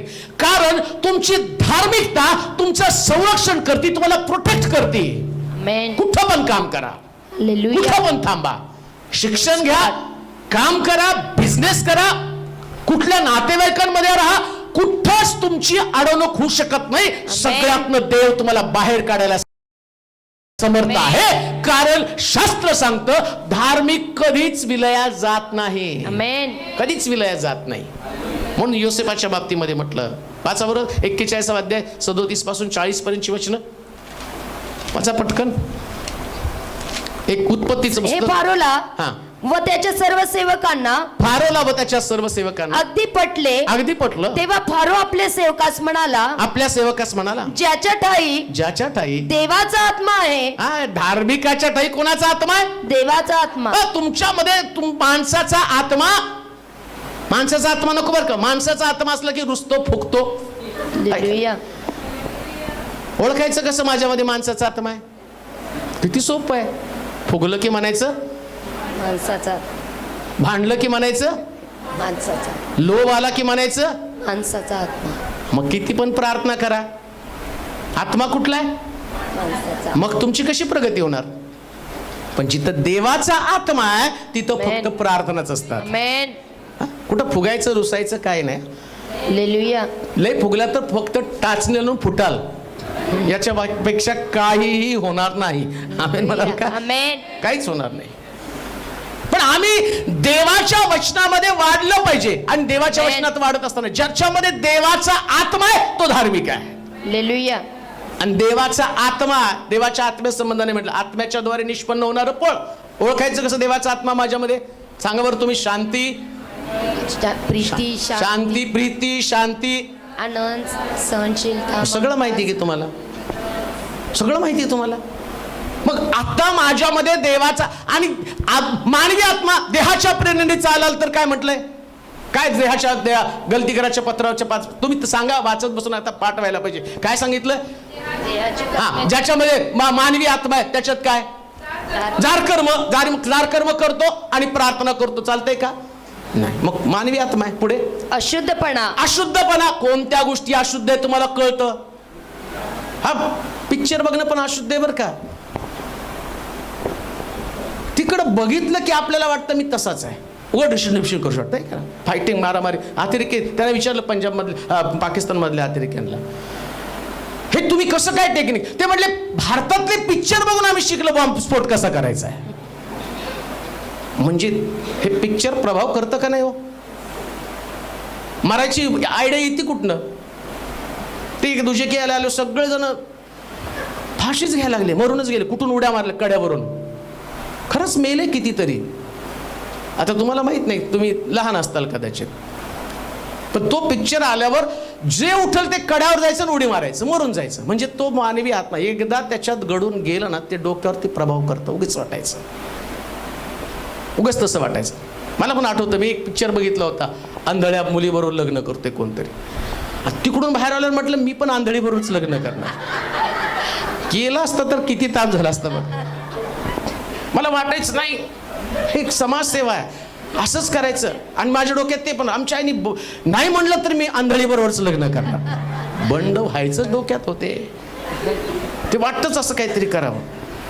बरं, तो एवढा भारी हिरो, तो फक्त पैसे घेऊन 3 तासात तुम्हाला रमवतो, पण ते एवढं तुमच्या मनावरती प्रभाव करतं, म्हणजे तुम्हाला ते कळतं वाईट आहे, हे प्रभाव टाकतं तुमच्यावरती. रात्रंदिवस जर त्याच्यामध्ये त्या घडून गेलं, इंटरनेट, मोबाईल, हे सगळं मानवी आत्म्याचं आहे. आणि सैतानानं हा मानवी आत्मा आता पुन्हा एकदा मानवामध्ये काम करण्यासाठी दिला. पण पवित्र आत्मा तुम्हाला देवाच्या समक्षतेमध्ये ठेवतो. म्हणून बायबल सांगतं, धन्य तो पुरुष जो दुर्जनांच्या मसलतीने चालत नाही, पापीजनांच्या मार्गात पाऊल घालत नाही, धर्मनिंदकाच्या बैठकीत बसत नाही, अहोरात्र परमेश्वराच्या शास्त्रामध्ये राहतो. तुमच्या हातात आहे. धार्मिक बनायचं कसं? शास्त्रात रमाल, तुम्ही धार्मिक बनाल. इकडं तुम्ही चेंज होता, इकडेही चेंज करतो बरं का सैतान. इकडं मोबाईलने तो तुम्हाला चेंज करतो, फेसबुकनं, व्हॉट्सअपने तुम्हाला चेंज करतो, आणि इकडं देवाचं वचन पण तुम्हाला चेंज करतं. तुमच्यावर डिपेंड आहे, तुम्हाला धार्मिक बनायचं का तुम्हाला जगिक बनायचं आहे. जर तुम्ही देवाच्या आत्म्यानं तुम्ही चालाल, मग देहाची वासना पूर्ण करणारच नाही. तुम्हाला किती वाटलं तर त्यात त्या मोबाईलकडे तुम्ही बघणार नाही. तुम्हाला माहिती, मला देवाचंच काम करायचं का? तर धार्मिक विलयास जात नाही. म्हणजे हे तुम्हाला विलयास नाश करतं. तुमचं हे नाश करणारी वस्तू आहे. आणि नाश करणारी वस्तू आता सैतानानं सगळ्यांच्या हातामध्ये देऊन टाकलेली. पहा सगळं आम्ही परवा तिकडे गेलो ना, ते सगळे आमची रेंजच नव्हती. इतकं बरं वाटलं. मी म्हटलं अरे एक महिनाभर इथंच राहू, रेंज नाही, फोन नाही, कोण काय बोलत नाही, काय नाही. आणि आम्ही तर म्हटलं आई शारून त्याचाच चालू होता, त्याच्यात ते जिओचा होता, बाकी आयडिया बंद, एअरटेल बंद. आणि इतकं 2-3 दिवस कोणाशीच बोलतायत, इतकं बरं वाटलं. बापरे, आवाजच नाही, कोणाचे प्रश्नच नाही 2 दिवस. नाही तर रोज उठलं, नवरा मारला, दारू पिला, अमकं झालं, ह्याचं ते झालं, आणि मग अमकं झालं, थमकं झालं. हे ऐकून ऐकून ऐकून ऐकून कधी कधी वाटायचं बापरे, काय जग प्रश्नानं भरून गेलेलं आहे. कोणी सुद्धा नीट नाही. प्रत्येकाच्या घरात अडचणी. ज्याच्याकडे बिझनेस आहे, पैसा आहे, त्याच्या पैशाचे प्रश्न, सगळे प्रश्न आहे. म्हणजे सैतान तुम्हाला जे तुमच्या हातामध्ये दिलं त्याच्यानं तुमची शांती चाललेली आहे. पण हे देवाची शांती आणणारं पुस्तक आहे. म्हणून ह्याच्यात गेला तर तुम्ही कधीच विलयात जाणार नाही, डिप्रेशन मध्ये कधीच जाणार नाही, कधीच नाही डिप्रेशन येणार. विलयात जाणं म्हणजे डिप्रेशन वर का, दुसरा शब्द त्याला डिप्रेशन आहे. मग देवाचे लोक डिप्रेशन मध्ये कधी जात नाही का? तर तुम्ही आशेचं जीवन जगणारे लोक, तुमची धार्मिकता तुम्हाला वाचवेल. योबाच्या पुस्तकात परत जावं बरं, 4 अध्याय 6 आणि 7 वचन. तुझ्या देवभक्तीचा तुला आश्रय आहे ना. कशाचा आश्रय आहे? देवभक्तीचा. म्हणजे तुमच्याकडे डिप्रेशन येणार नाही. काय येणार नाही? म्हणजे आराधना, वर्शिप आहे तुमची. हालेलुया. चर्चला जाता, आशा आहे मला काय झालं तरी आज देवाचं वचन बोलेल बरं का. हालेलुया. सगळ्यांच्या प्रार्थना आल्यावर देवा आता तुझं वचन काहीतरी बोललं जाऊ दे. आणि मला माहिती देवाचं वचन जे असं आहे ना, ते सगळ्या माणसांच्या जीवनामध्ये आशा निर्माण करतं. ही आशा आहे तुम्हाला, हे भक्तीचा आश्रय आहे. हालेलुया. म्हणून इकडं तिकडं कुठंच वेळ घालू नका, देवाच्या सानिध्यात वेळ घालवा. लक्षात ठेवा, शेवटच्या दिवसामध्ये तुम्हाला सांभाळणं गरजेचं आहे. वाचूया ते वचन. तुझ्या देवभक्तीचा तुला आश्रय आहे ना. तुझ्या सात्विक आचरणावर सात्विक कुठल्या आचरणावर? सात्विक आचरणावर सात्विक आचरणावर तुझी आशा आहे ना. कसली आशा आहे तुम्हाला? सात्विक. सात्विक. मेन. सात्विक कळतं का शब्द? सात्विक आहार.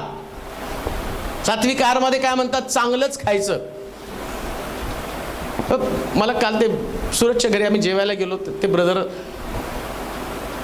वसईवरून आलेले ब्रदर राजू, आणि ते आम्ही जेवताना ते म्हटलं की मी जेवल्यावर 1 तासाने पाणी पितो.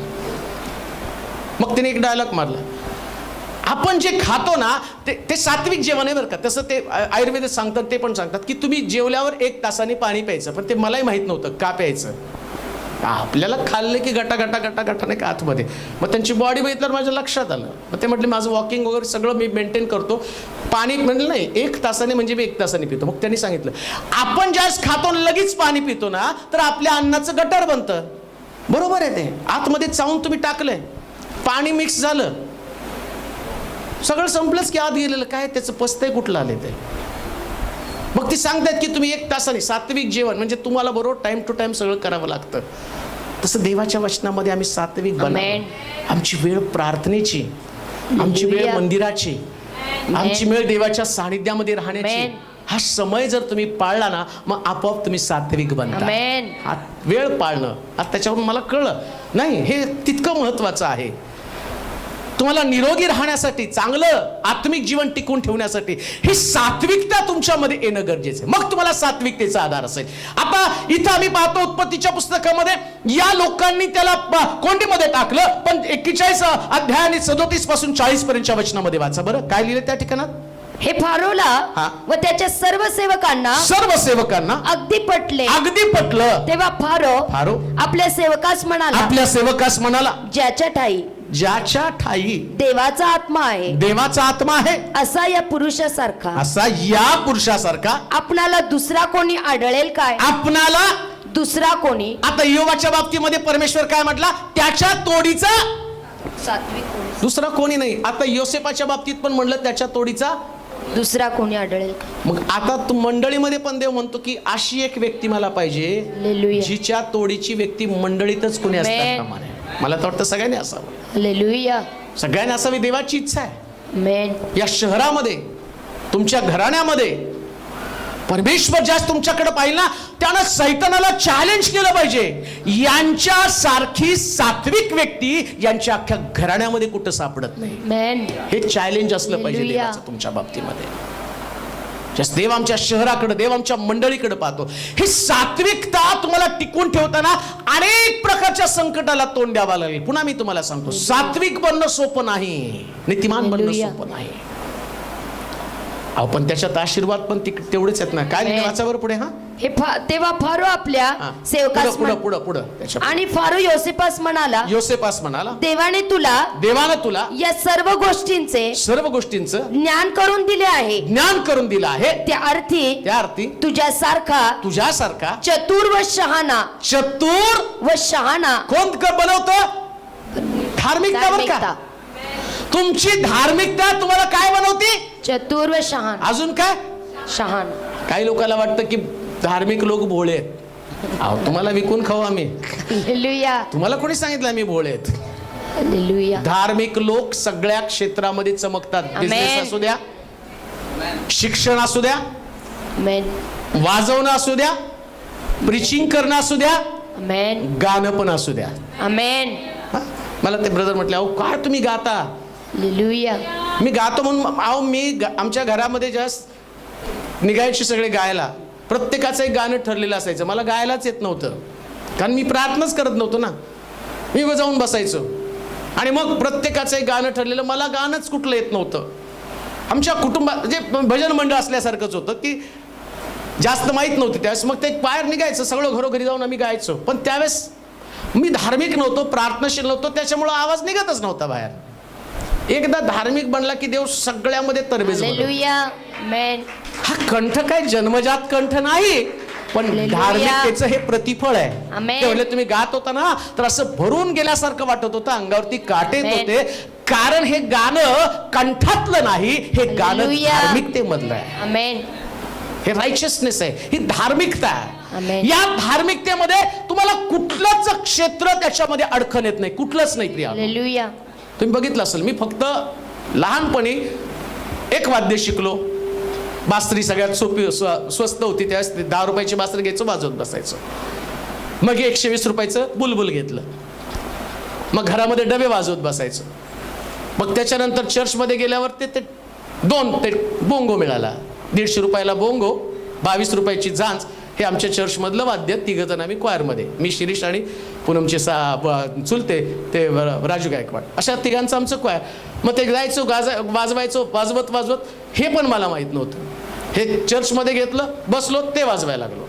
हे पण मला काही नॉलेज नव्हतं. पेटी वाजवायला लागल्यामुळं डाव्या हाताने पेटी वाजवायची सवय म्हणून ते धरून वाजवलं. कॉर्ड कळत नव्हतं, आपोआप कॉर्ड कळायला पोरांना शिकवायला लागलो.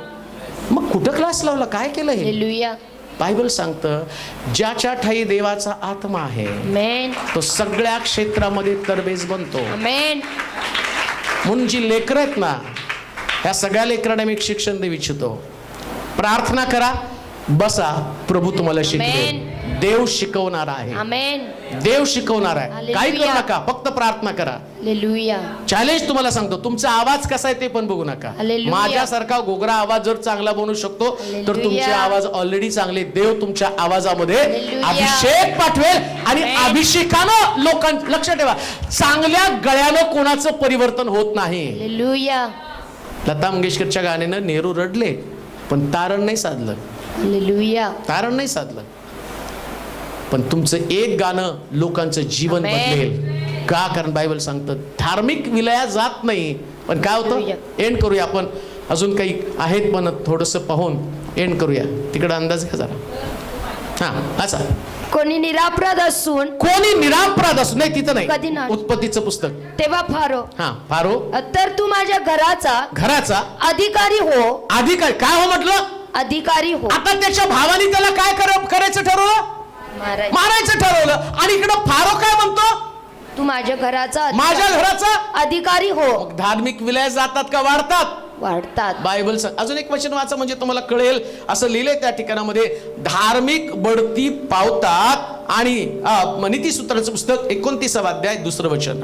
नीतिसूत्र 29:2 काय म्हटलंय बघा बरं. इथं म्हटलं की तू माझ्या घराचा अधिकारी हो, प्रमुख हो. हालेलुया. धार्मिक काय होतात? बढती पावतात. बढती पावतात. तेव्हा लोक आनंद पावतात. कोण आनंद पावतात? लोक. कोणामुळं? धार्मिकामुळे. का हो धार्मिक बढती पावतात, त्याच लोक आनंद करतात? त्याचं कारण आहे. आता ब्रदरचा बाप्तिस्मा झाला, ब्रदर म्हटलं की सगळ्या चर्चला जेवण द्यायचं. हालेलुया. म्हणजे काय हो? आनंद झाला. हालेलुया. धार्मिक त्यांची बढती झाली, त्यांचं बंगला विकला गेला, त्यांचं प्रमोशन झालं. ते म्हटले मला चर्चनी प्रार्थना केली, माझा बंगला विकला गेला, मग मला पण चर्चला काहीतरी करायचं. तुम्ही बढती पावला, आम्ही आनंद केला. हालेलुया. कारण आम्हाला तुम्ही जेवण दिलं. दुसऱ्या भाषेमध्ये मला जे सांगायचं तुम्हाला, जेवणापुरतं मी मर्यादित बोल. धार्मिकाकडे जे आशीर्वाद येतात ना, हे आशीर्वाद लोकांमध्ये वाहू लागतात. आमेन. आमेन म्हणाला का? आमेन. तुमची बढती व्हावी आणि तुमच्यातले आशीर्वाद लोकांमध्ये जावेत. आमेन. म्हणून धार्मिक विलय जात नाही. काय होतात? बढती पावतात. अहो तुम्हाला बढती प्रमोशनचा सगळ्यात सोपा मार्ग धार्मिकता, दुसरा कुठलाच मार्ग नाही. धार्मिकता. Yes God. आज जिथं तुम्ही आहात ना, तिथं धार्मिकता वाढवा. बस काय करू नका, जास्त प्रार्थना वाढवा. हालेलुया. आता आला ना परत अजून 2-3 रविवारी या चर्चला, वसईवरून, पुण्यावरून, अमकं तमकं हालेलुया. येत राहा. आज तुमचे 1 बंगला विकला गेला, पुढे तुमचे 10 बंगले विकले जातील, आमेन. 10 बिल्डिंग विकल्या जातील. आमेन. अजून तुमची बढती होईल. तुमची तिकडे बढती होईल, इकडे चर्चची बढती होईल. आमेन. आता तुम्ही आमचे मेंबर झाला. हालेलुया. म्हणजे बायबल सांगतो तुम्ही बढती पावता, लोक आनंद पावतात. आम्ही आनंदी पावतो, आमेन. मंडळी आनंद होती. आमेन. कारण शास्त्र काय सांगतं, त्या अहरोनाच्या मस्तकावर ओतलेल्या, आणि ते तेल कुठं ओततं? मस्तकापासून जगाच्या आशीर्वाद जे आहेत ना, एका व्यक्तीपुरते मर्यादित नाहीत. 10 धार्मिकाच्या बाबतीमध्ये त्याचे आशीर्वाद वाहणारे आशीर्वाद असतात. हालेलुया. वाहणारे, लक्षात घ्या. धार्मिकानं बढती पावावं असं देवाची इच्छा आहे. आमेन. बढती व्हावी तुमची. मग पुष्कळ लोक म्हणतात की आमच्या वाटेमध्ये पुष्कळ अडखळ आहे. एक तर तुमची परीक्षा आहे, दुसरी गोष्ट तुम्ही धार्मिकतेमध्ये कमी आहात. जर तुमची परीक्षा असेल तर 100% तुम्ही बढती पावणार आहात. आमेन. आणि जर तुमची परीक्षा नाही, तुम्हाला कळतं तुम्ही पापात आहात, तर तुम्हाला धार्मिक बनणं गरजेचं आहे. आमेन. दोन गोष्टी आहेत. एक तर तुम्ही धार्मिक आहात किंवा धार्मिक नाहीत. धार्मिक नाहीत हे तुम्हाला बरोबर कळतं, त्याला काही दुसरं माध्यम नाही. तुम्ही लोकाला फसवाल पण स्वतःला नाही फसवू शकत. तुम्ही आरशासमोर उभा राहिल्यावर तुमचंच प्रतिबिंब दिसणार आहे. देवाचं वचन पण आरसा आहे. तिथं उभं राहिल्यावर तुम्हाला कळतं काहीतरी कमी माझ्यामध्ये आहे बरं का, आणि ते कमी पण माझ्यातनं निघून गेलं पाहिजे. माझ्यातनं ते कमी पण निघून गेलं पाहिजे. लक्षात ठेवा, देवाचे लोक जे आहेत ना, त्यांनी सात्विक जीवनाला फार महत्व दिलं पाहिजे. काही पण झालं तर मी सात्विक बनणं गरजेचं आहे. धार्मिक बढती पावतात आणि बहुत जण आनंदित होतात. पुढे वाचा वचन. धार्मिक बढती पावतात हा. तेव्हा लोक आनंद पावतात, लोक आनंद पावतात. पण दुर्जन प्रभुत्व चालवतो दुर्जन प्रभुत्व चालवतो तेव्हा प्रजा हाय हाय करते. प्रजा काय करते? हाय हाय करते. हा, इकडे जे दुर्जन आहेत, जसं दुर्जन जर प्रभुत्व चालवायला लागला तर लोक हाय हाय करतात. बापरे, याची बढती झाली, आता माझं काय? म्हणजे दुसऱ्या जो व्यक्ती धार्मिक नाही आणि चुकीचा व्यक्ती जर गादीवरती बसला तर लोकांना फार त्रास होतो नाही का? किती वाढलंय पेट्रोल, बस बस झाले. बायबल काय सांगतं माहिती का? धार्मिक जर उच्च पदावरती जाईल तर सगळे लोक आनंदी राहतात. हालेलुया. सगळे लोक आनंदी राहतात. हालेलुया. प्रार्थना करा, जगावरती फक्त देवाचंच राज्य यायला पाहिजे. आमेन. कारण देवाशिवाय नीतिमान जगामध्ये कोणीच नाही, चांगला व्यक्ती आमेन. कोणी नाही.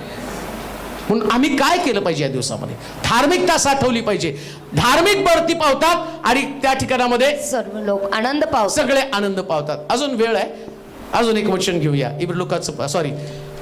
एस्तेरचं पुस्तक 3 अध्याय 1 ते 6 वचन. आता काळजी करू नका, आपल्याला जेवणच आहे, थोडंसं आपण एन्जॉय करूया. जायचं नाही घरी. हा, त्यांना अजून वेळ आहे. मग थोडं तर मी माझं तर ऐका ना, एकमेकाशी चर्चा करण्याच्या वेळी. हा ऐका, एस्तेरचं पुस्तक 3 अध्याय 1 ते 6 वचन. या गोष्टी घडल्यावर अहश्वेरोश राजाने अहश्वेरोश राजानं अगागे हमान बिन हमादा यास बढती देऊन उच्च पदात चढवलं व त्याच्या बरोबरच्या सरदारांपेक्षा त्याचे आसन उंच केले. राजद्वारी असलेले राजाचे सर्व सेवक हमाना समोर वाकून त्यास मुजरा करीत असत. ऐका, धार्मिक कसे असतात बघा, त्याला मुजरा करत असे. कारण त्याच्या बाबतीत राजाने अशीच आज्ञा केली होती की मर्दखय काही त्यास नमन अथवा मुजरा करीत नसे. नमन किंवा मुजरा करीत नसे. तेव्हा राजद्वारातील राजसेवकांनी मर्दखयास विचारले की तू राजआज्ञेचे का उल्लंघन करतो? ते रोज त्यास असे बोलत तरी त्याने त्यास जुमानलं नाही. तेव्हा मर्दखयाचं हे करणे चालेल किंवा नाही हे पाहण्याकरिता त्यांनी हामानाच्या कानी ही गोष्ट घातली. आपण यहुदी आहोत असे त्याने त्यास सांगितलं. मर्दखय आपणासमोर नमून मुजरा करीत नाही हे हामानाने पाहिले. तेव्हा त्यास फार क्रोध आला. एकट्या मर्दखयावर हात टाकणं हे त्याला हलके वाटलं. कारण मर्दखय कोणत्या जातीचा आहे हे त्यांनी हामानास सांगितलं होते. त्यामुळे अहश्वेरोशाच्या अवघ्या साम्राज्यातील मर्दखयाचे लोक म्हणजे सर्व यहुदी लोक यांचा नायनाट करण्याचा बेत हामानाने केला. आता जे धार्मिक लोक या सगळ्यालाच नष्ट करायचं कारस्थान हामानानं रचलं. ऐका, शास्त्र सांगतं धार्मिक विलयास कुणी किती मोठं कारस्थान करू द्या. हालेलुया. किती पण मोठं जगात कारस्थान. हालेलुया. आम्हाला असं वाटतं कधी आता चर्च चालू राहील का? राहील. आमेन. जगातली कोणती ताकद चर्च बंद करू शकत Amen. नाही, कोणतीच नाही प्रिया. हा कारस्थान होणार, कट रचली जाणार. का तर यहुदी लोक देवापेक्षा कोणालाच मोठा दर्जा देत नाहीत. धार्मिक लोकांचं वैशिष्ट्य, त्यांचा दर्जा फक्त देवाला. आमेन. देवच त्यांच्यासाठी मोठा.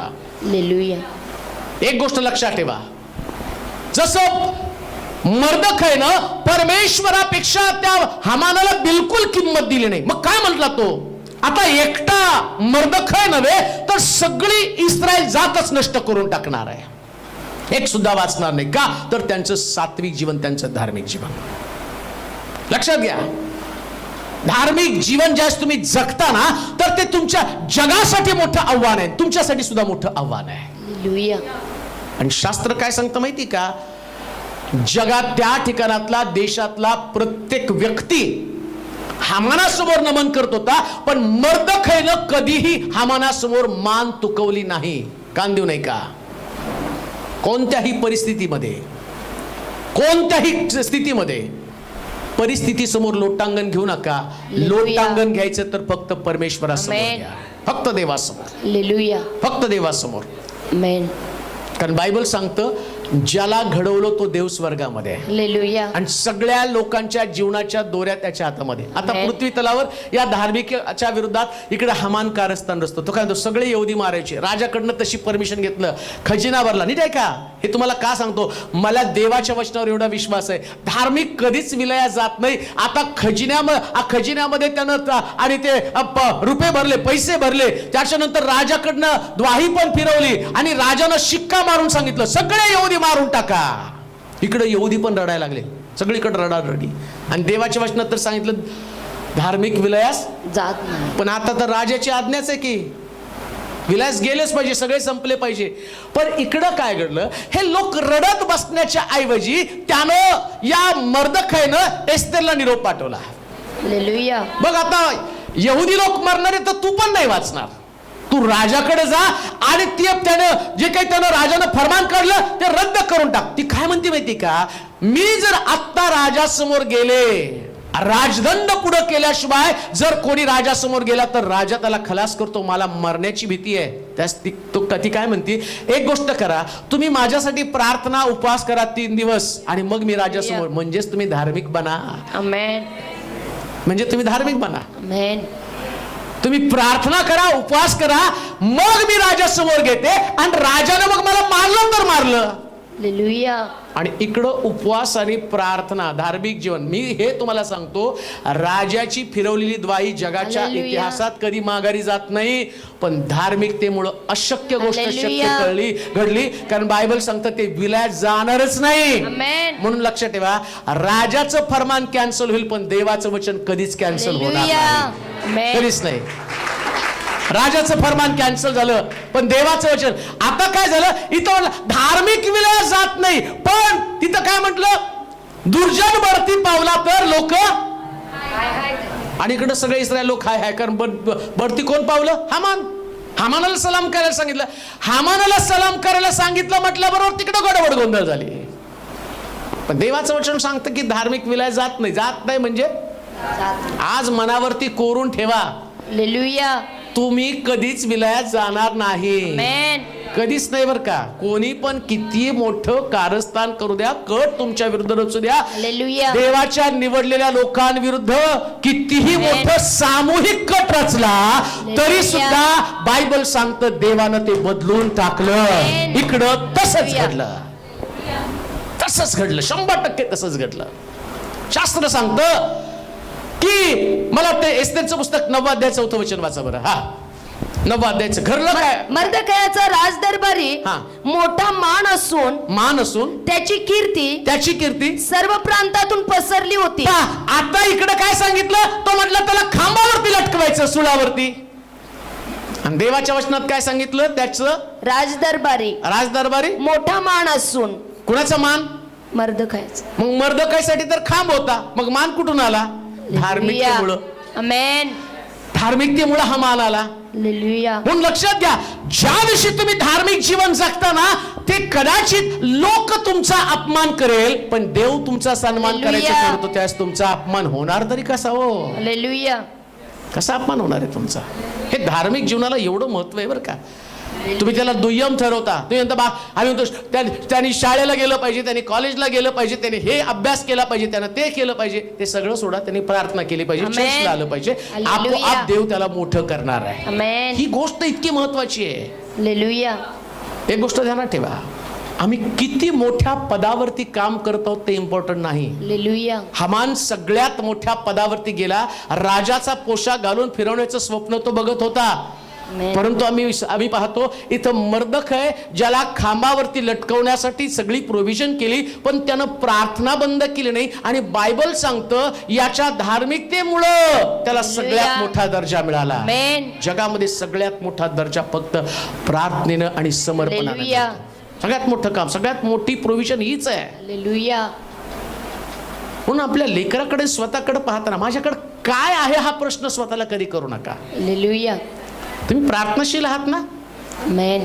तुमची प्रार्थनाच तुमचा दर्जा उंच करेल, आमेन.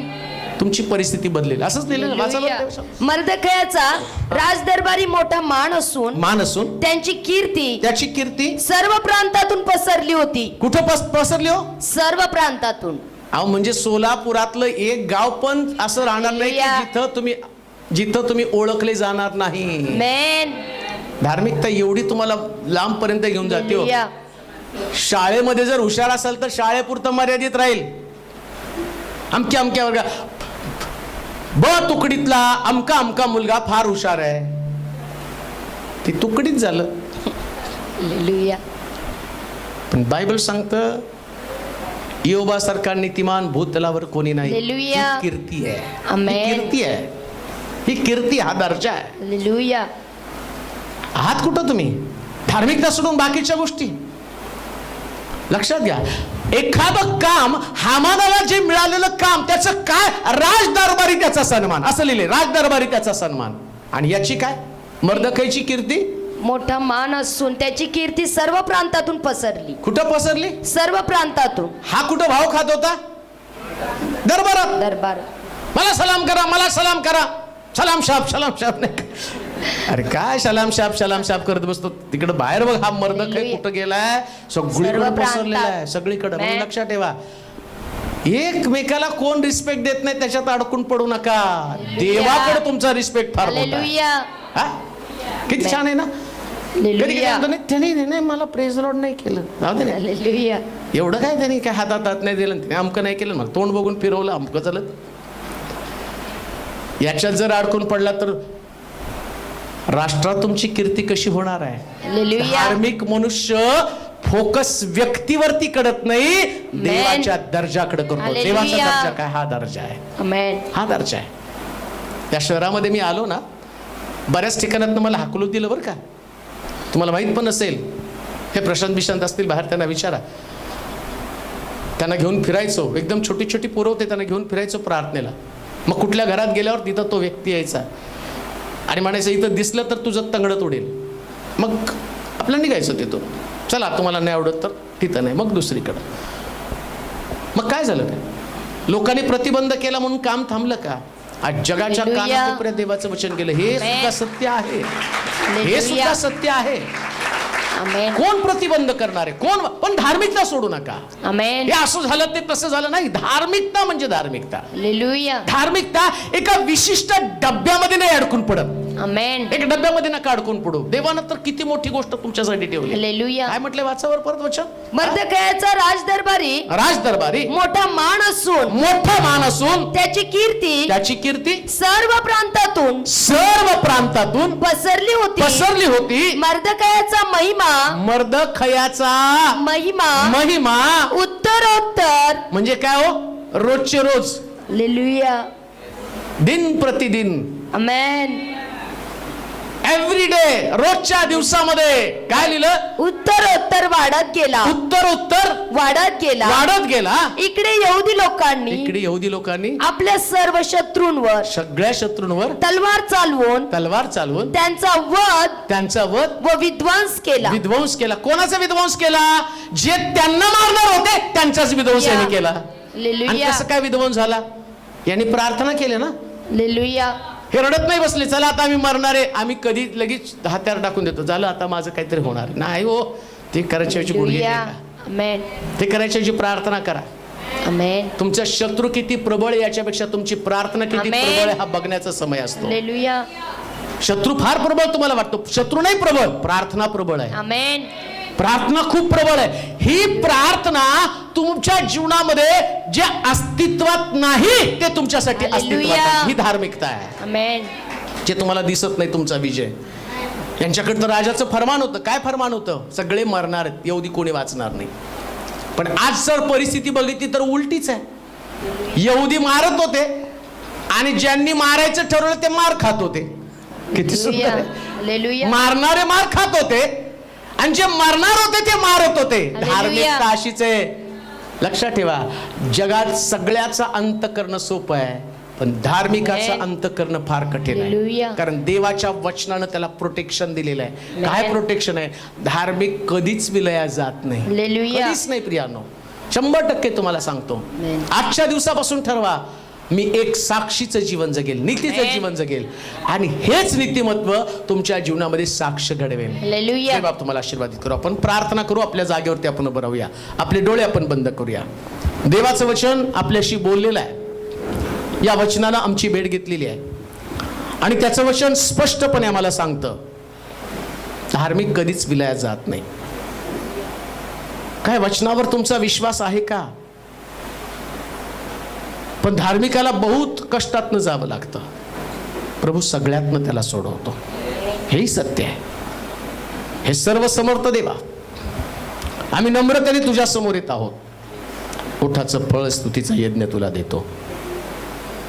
आमच्या जीवनाचं कमी पण काढून टाकतो.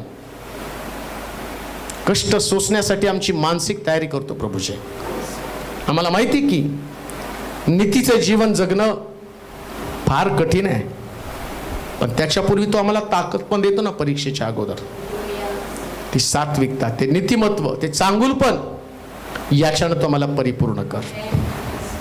आम्हाला प्रसिद्ध व्हायचं नाही, पण आम्हाला धार्मिक व्हायचं आहे. धार्मिकता हीच आमची प्रसिद्धी आहे, बाकी नाही कुठली प्रसिद्धी. मी किती छान गातो, मी किती छान वाजवतो, मी किती छान प्रीचिंग करतो, ही आमची प्रसिद्धी नाही.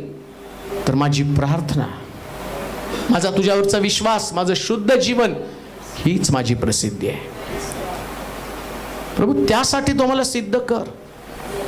तुझे लोक आज कदाचित निराश होऊन या ठिकाणात आले असतील, पण जाताना मात्र ते हर्षित होऊन जाणार आहे. कारण आज एक नवीन वचनाच्या द्वारे तुझ्या लोकांची तू भेट घेतलेली आहे.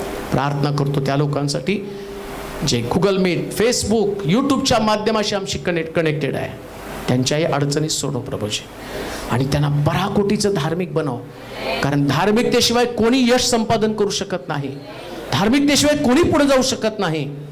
म्हणून तुझ्या लोकांना तुझ्या हातामध्ये घेऊन चालव प्रभूजी. त्यांना विशेष प्रकारची कृपा पुरवून दे. आलेल्या प्रत्येक व्यक्तीला तू तृप्त कर. जाताना त्यांच्या संगती राहा. सर्व गौरव, सर्व महिमा तुला देत येशूच्या नावात ही प्रार्थना विनवणी केली म्हणून तो ऐक. आमेन. आता देवबापाची प्रीती, प्रभू येशू ख्रिस्ताची कृपा, पवित्र आत्म्याची सहभागिता तुम्हा सर्वांबरोबर आता आणि सदा सर्व काळ असो. आमेन. आमेन. 1-2 मिनिटं.